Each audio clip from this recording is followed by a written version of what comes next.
Subscribe करें और bell दबाएं ताकि कोई खबर रह न जाए।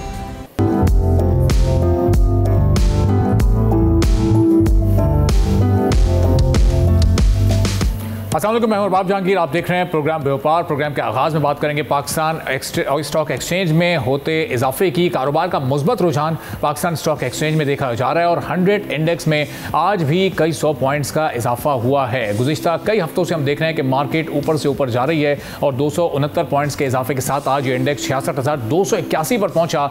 गुज़िश्ता रोज़ ये 66,012 पॉइंट्स पर बंद हुआ था। साथ ही डॉलर की कीमत में भी कमी देखने में आ रही है। अब मजीद ये कितना कम होगा, स्टॉक मार्केट मजीद कितनी ऊपर जा सकती है और इस वक्त जो मेंबर्स हैं स्टॉक एक्सचेंज के वो कितना मुस्बत रुझान देख रहे हैं और उनके क्या तासुरात हैं, इस बारे में मजीद जानेंगे। पाकिस्तान स्टॉक एक्सचेंज में मौजूद हैं बोल न्यूज़ के नुमाइंदे कफील अहमद।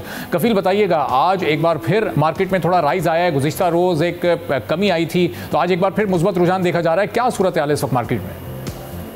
देखिए, कल की जो नेगेटिविटी थी मार्केट के अंदर, उसके बाद आज जो है वो खासा पॉजिटिव स्टांस जो है वो रहा था मार्केट के अंदर और कारोबार के आगाज से लेकर ख़त्म तक मार्केट जो है वो पॉजिटिव जोन के अंदर जो है वो रही है। मजमूई तौर पर जो है वो 414 पॉइंट्स का मार्केट में कारोबार के एंड पे जो है वो इजाफा रिकॉर्ड किया गया और 66,436 के लेवल पर मार्केट जो है वो क्लोज हुई है। अगर हम इंटरडे की बात कर लें तो 66,600 से ज़ायद पॉइंट्स का इजाफा जो है वो मार्केट में देखा गया था और मजमूई तौर पर अगर हम बात करें तो 29 अरब रुपए वाली 96 करोड़ हिस्से का कारोबार मार्केट में रिकॉर्ड किया गया। सेंटिमेंट जिस तरह हम गुज़िश्ता कई अपना दिनों से बात करें कि सेंटिमेंट खासा पॉजिटिव है, सरमाएकार जो है वो एसेट की खरीदारी पर फोकस किए हुए हैं। जिस तरह आज अब से कुछ देर बाद जो है वो मॉनेटरी पॉलिसी का अनाउंसमेंट भी है और मुमकिन तौर पे कुछ 50 से 100 बेसिस पॉइंट कमी जो है वो मॉनेटरी पॉलिसी में जो है वो की जा रही है। तो हम दूसरी जानिब एक हालांकि ये भी कह रहे हैं कि हो सकता है कि जो अब इन्फ्लेशन के नंबर आए हैं उसके बाइस से जो मॉनेटरी पॉलिसी है तो उसको अनचेंज जो है वो 22% पे रखा जाए। तो ये थोड़ा बहुत इम्पैक्ट जरूर डाल सकता है। तो हम ओवरऑल अगर बात करें हमारी जो बात हुई सरमाएकारों से और इन्वेस्टर्स से, तो उनका यही कहना है कि जो मार्केट सेंटीमेंट है वो पॉजिटिव है और आइंदा आने वाले जो दिन है उसमें जो 66,000 और दीगर जो हैं वो मार्केट। और कफील ये भी बताएगा कि अगर ये इंटरेस्ट रेट इसी जगह पर मुस्तहकम रहता है, ये इसको ना बढ़ाया जाता है ना कमी लाई जाती है, तो इससे मार्केट पर क्या असरात मुरतब होंगे और अगर इसमें कोई मामूली कमी हो जाती है तो कोई बड़ा पॉजिटिव इम्पैक्ट आने वाले दिनों में आ सकता है?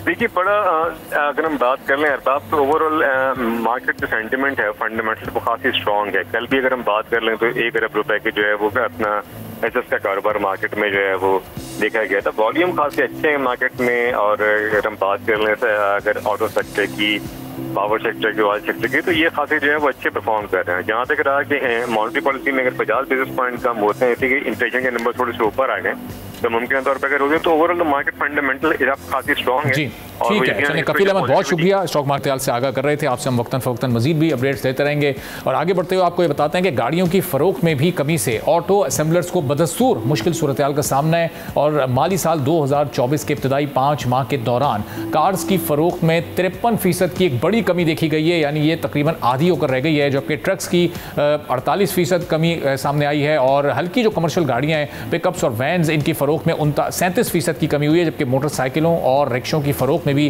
13% कमी के साथ ऑटो असेंबलर्स को इस वक्त शदीद मुश्किलात का सामना करना पड़ रहा है। इसकी वजह क्या है और ये अगले 7 माह में जो कि इस रवा साल के माली साल के बाकी हैं उसमें ये सूरत हाल मजीद कितनी ख़राब हो सकती है, इसी पर गुफ्तगू करते हैं। HM शहजाद साहब चेयरमैन है all Pakistan motor dealers association के, हमारे साथ मौजूद हैं। शहजाद साहब, बहुत शुक्रिया प्रोग्राम के लिए, आपने वक्त निकाला। सबसे पहले तो ये बताइए कि जो 5 माह में सूरत हाल पैदा हुई है, ये इसकी बुनियादी वजह क्या है? जो ऑटो पार्ट्स हैं वो महंगे हो रहे हैं, जो गाड़ियों की असेंबलिंग है वो महंगी हो चुकी है, कॉस्ट बढ़ चुकी है, क्यों ये फरोख्त में कमी वाक़ई हो रही है?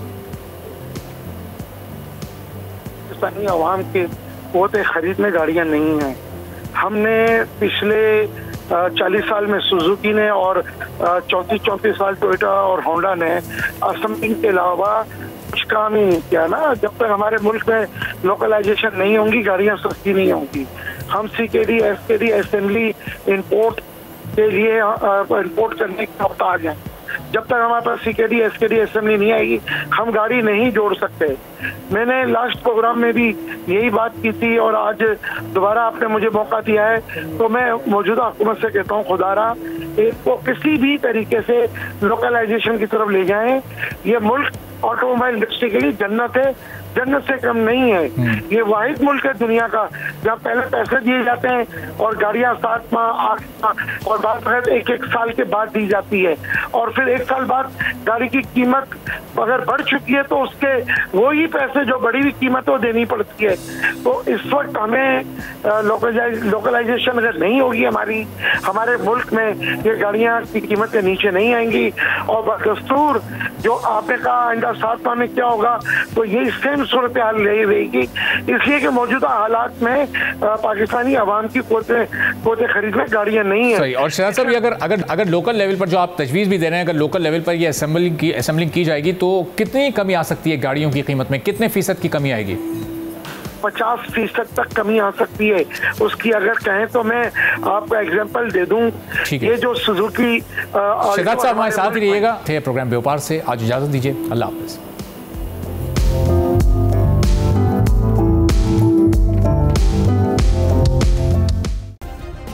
सब्सक्राइब करें और बेल दबाएं ताकि कोई खबर रह न जाए।